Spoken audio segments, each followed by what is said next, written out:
Welcome to the Parsha Perspective.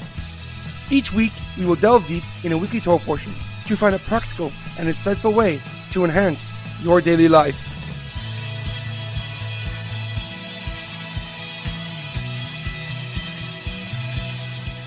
Thank you for tuning in. My name is Shalom Yemini.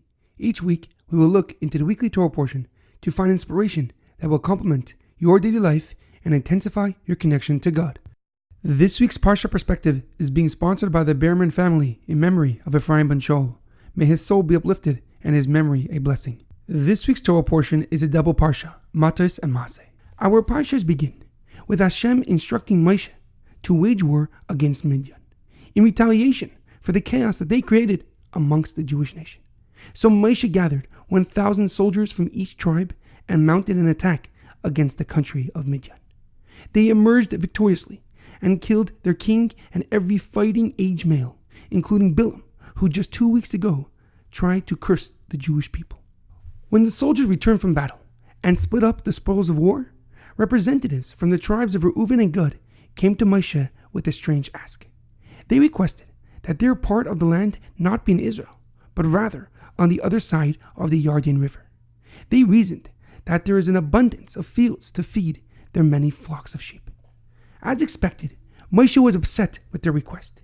He saw this petition as following in the same footsteps of the spies who did not want to enter the land and discouraged an entire nation from doing so, which angered God immensely and had drastic consequences for the Jewish people.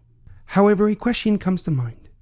When Reuven and Gad asked for their part to be on the other side of the Yarden, they said, "We will build sheep pens for our sheep and cities for our children." However, when Moshe replied, he switched the order. He said, first, you will build cities for your children, and then sheep pens for your sheep. Why did Moshe switch the order of the reasons?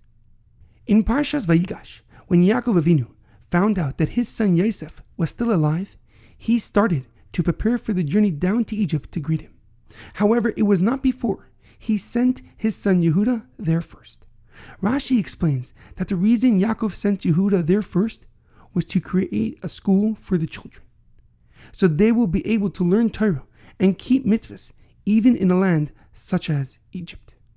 Yaakov put the needs of his children before his own, so instead of rushing to Egypt to see his son, he made sure the environment was conducive for the faith of their future generations as well.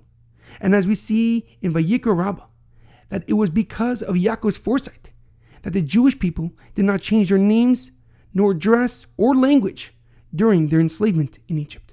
The reason that Moshe switched the order of Reuven and Gad's rationale was to teach them what is vital for the future. It is not sheep or sheep pens, but rather their children.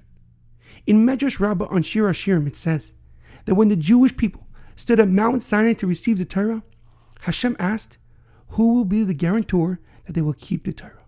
The Jewish people replied, our fathers will be the guarantors. But Hashem did not accept. So they said, our prophets will be the guarantors. And this too, Hashem did not agree. However, when they said, our children will be our guarantors, Hashem replied, they are good guarantors, and for their sake, I will give you the Torah.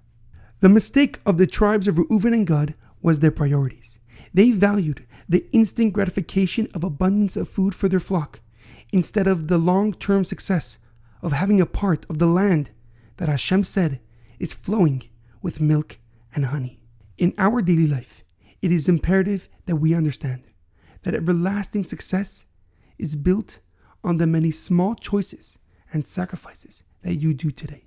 Whether you aim to build a secure and successful business or a family with a strong sense of purpose and value, you must remember that it is the smallest decisions that will make the most significant difference in the long run.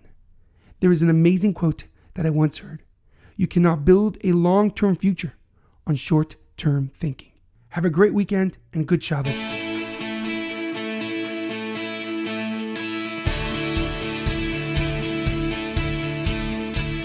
Thank you for tuning in to the Parsha Perspective.